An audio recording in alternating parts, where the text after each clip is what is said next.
क्योंकि देश में दंगे भड़काने की साजिश की जा रही है। और ये सवाल क्यों उठ रहा है? इसलिए उठ रहा है क्योंकि एक तरफ मुंबई में एमएनएस प्रमुख राज ठाकरे ने फिर से मस्जिदों से लाउडस्पीकर हटाने के मुद्दे को उठाया। उन्होंने महाराष्ट्र की उद्धव ठाकरे सरकार को अल्टीमेटम भी दे दिया। राज ठाकरे ने कहा कि अगर 3 मई तक सरकार मस्जिदों से लाउडस्पीकर नहीं हटाएगी तो मस्जिदों के सामने तेज आवाज में लाउडस्पीकर से हनुमान चालीसा बजाया जाएगा। वहीं दूसरी तरफ मध्य प्रदेश के खरगोन में रामनवमी पर सुलगी हिंसा की आग तो थम गई, लेकिन इसे लेकर सियासत जारी है। मामले में ट्वीट कर धार्मिक उन्माद फैलाने के आरोप में कांग्रेस नेता दिग्विजय सिंह के खिलाफ कई केस दर्ज किए गए हैं। वहीं शिवराज सिंह सरकार का बुलडोजर भी दंगाइयों के खिलाफ चलना जारी है।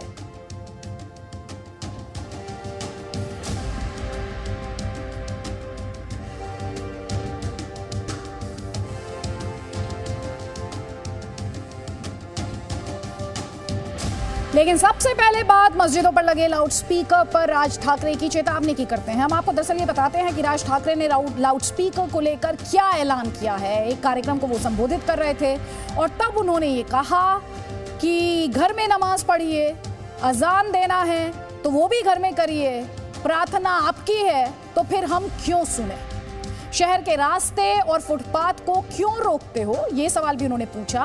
और साथ ही उन्होंने कहा कि मस्जिदों से लाउडस्पीकर उतरने चाहिए और इसके लिए उन्होंने इस बार डेडलाइन भी फिक्स कर दी, अल्टीमेटम भी दे दिया कि 3 मई तक लाउडस्पीकर उतरने चाहिए। मस्जिद के बाहर उन्होंने ये भी कहा कि अगर ये लाउडस्पीकर नहीं हटे तो मस्जिद के बाहर ऊंची आवाज में हनुमान चालीसा बजाई जाएगी।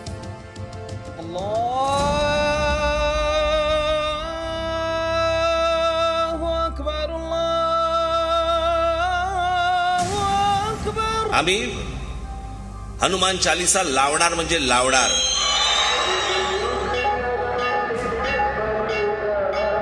बीजेपी ने उनको छूट दी है, अभय दिया है, उसके बाद ये भोंगा शुरू हुआ।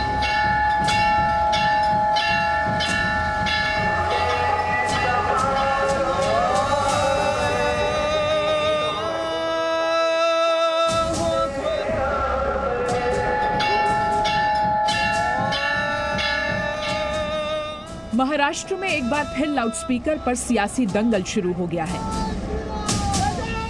महाराष्ट्र नवनिर्माण सेना के प्रमुख राज ठाकरे ने मस्जिदों से लाउडस्पीकर हटाने को लेकर डेडलाइन तय कर दी है।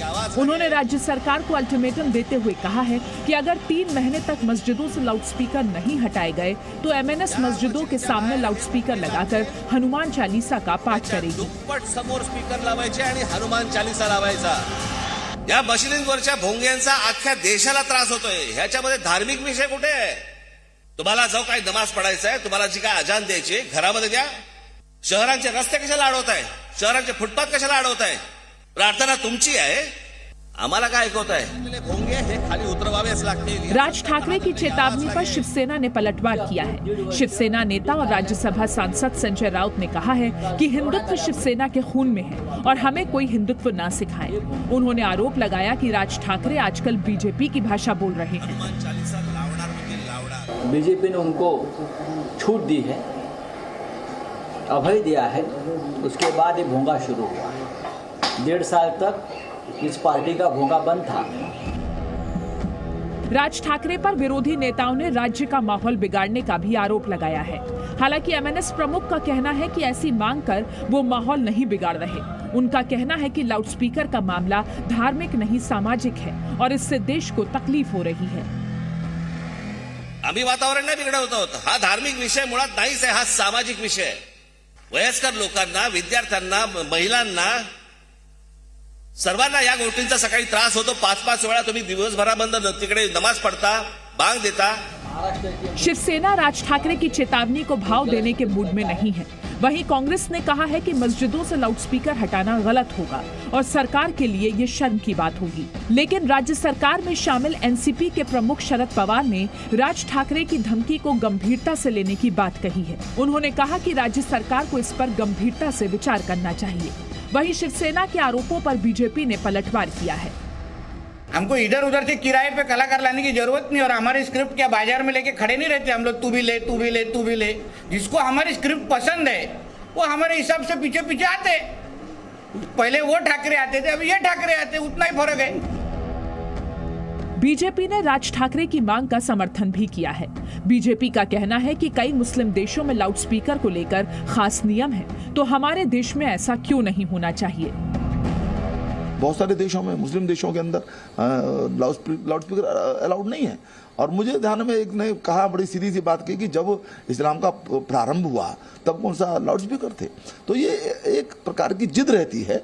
और लेकिन मैं फिर कह रहा हूं कि इस प्रकार की जिद किसी भी वर्ग में नहीं होनी चाहिए। अच्छे से काम करे, अच्छे से व्यवहार करे।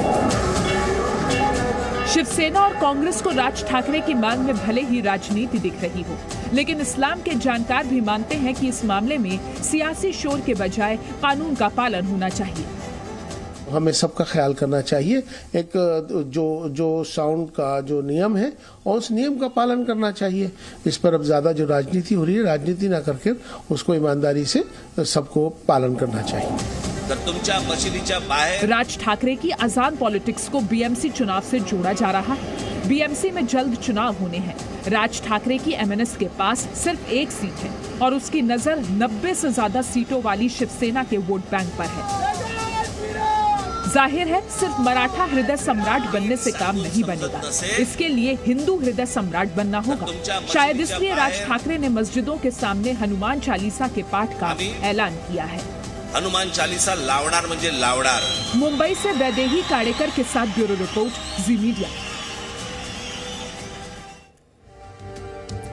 तो महाराष्ट्र में लाउडस्पीकर पर संग्राम है, तो मध्य प्रदेश के खरगोन में रामनवमी के दिन हुई हिंसा को लेकर सियासत तेज है। हिंसा के आरोपियों के अवैध निर्माणों पर जहां शिवराज सरकार का बुलडोजर चल रहा है, वहीं मामले पर ट्वीट कर कांग्रेस नेता दिग्विजय सिंह फंस गए हैं। उनके खिलाफ कई केस दर्ज हुए हैं। अब बुलडोजर वाले एक्शन और दिग्विजय सिंह पर केस को लेकर बीजेपी और कांग्रेस आमने सामने हैं। बोलने से मेरे खिलाफ अगर मुकदमा दायर हो, 1 लाख हो जाए तो मुझे चिंता नहीं है। भय के आसपास लोग गिरफ्तार हुए थे, 70 लोग जेल जा चुके हैं, 20 अभी इन्वेस्टिगेशन में है। पार्टी मुर्दाबाद, मुर्दाबाद, मुर्दाबाद, कांग्रेस पार्टी मुर्दाबाद, मुर्दाबाद, मुर्दाबाद। मध्य प्रदेश के खरगोन में रामनवमी पर हुई हिंसा का मामला तूल पकड़ता जा रहा है। एक तरफ जहां हिंसा को लेकर रोजाना नए खुलासे हो रहे हैं, वहीं मामले को लेकर शिवराज सरकार एक्शन में है।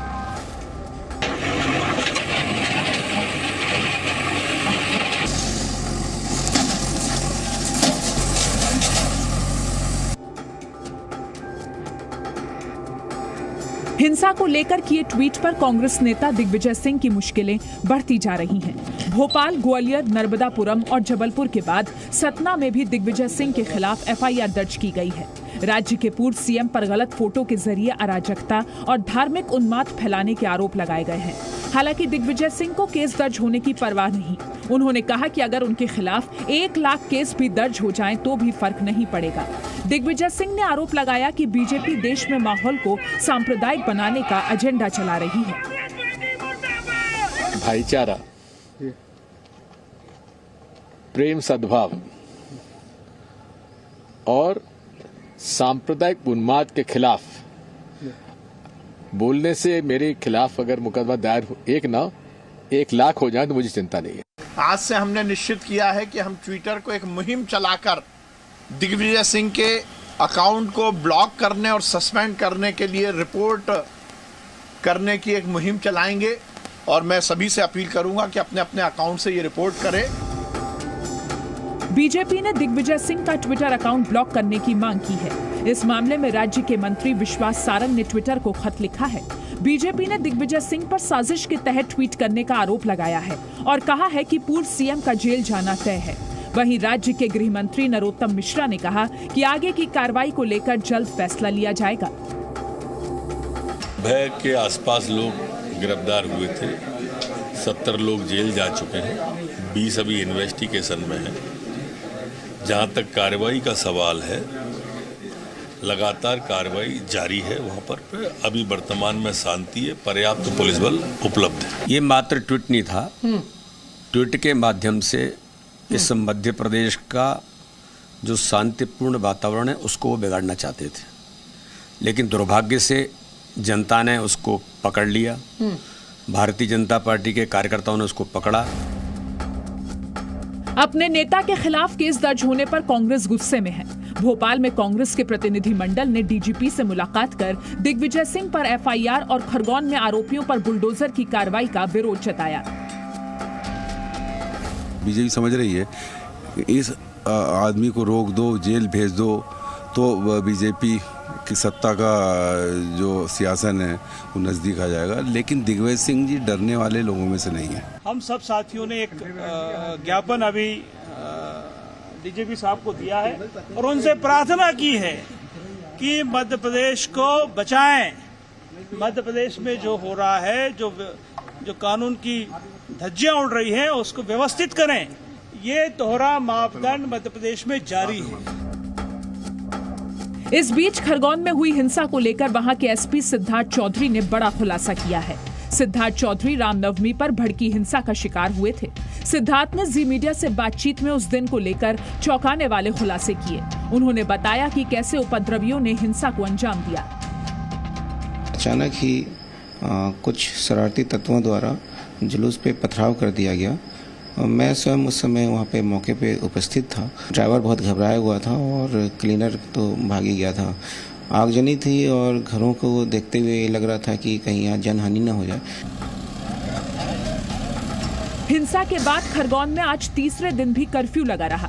दूसरी ओर हिंसा फैलाने वालों के खिलाफ शिवराज सरकार की कार्रवाई जारी है। मामले में अब तक 90 से ज्यादा आरोपियों की गिरफ्तारी हो चुकी है, जबकि हिंसा फैलाने के आरोपियों के 50 निर्माणों पर बुलडोजर चल चुका है। प्रशासन ने चेतावनी दी है कि कई और आरोपियों की लिस्ट बनाई गई है जिनके अवैध निर्माण पर बुलडोजर चलना बाकी है। यानी राज्य में दंगे की चिंगारी फैलाने वालों का अब बुलडोजर वाला इलाज जारी रहेगा।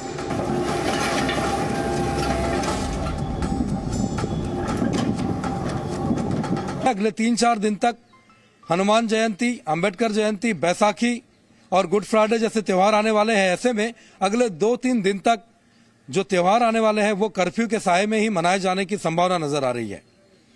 कैमरा पर्सन राजू प्रसाद के साथ Sudhir Dikshit, Zee media, Khargone. Presenting B News app available on Google Play and App Store. Download it now.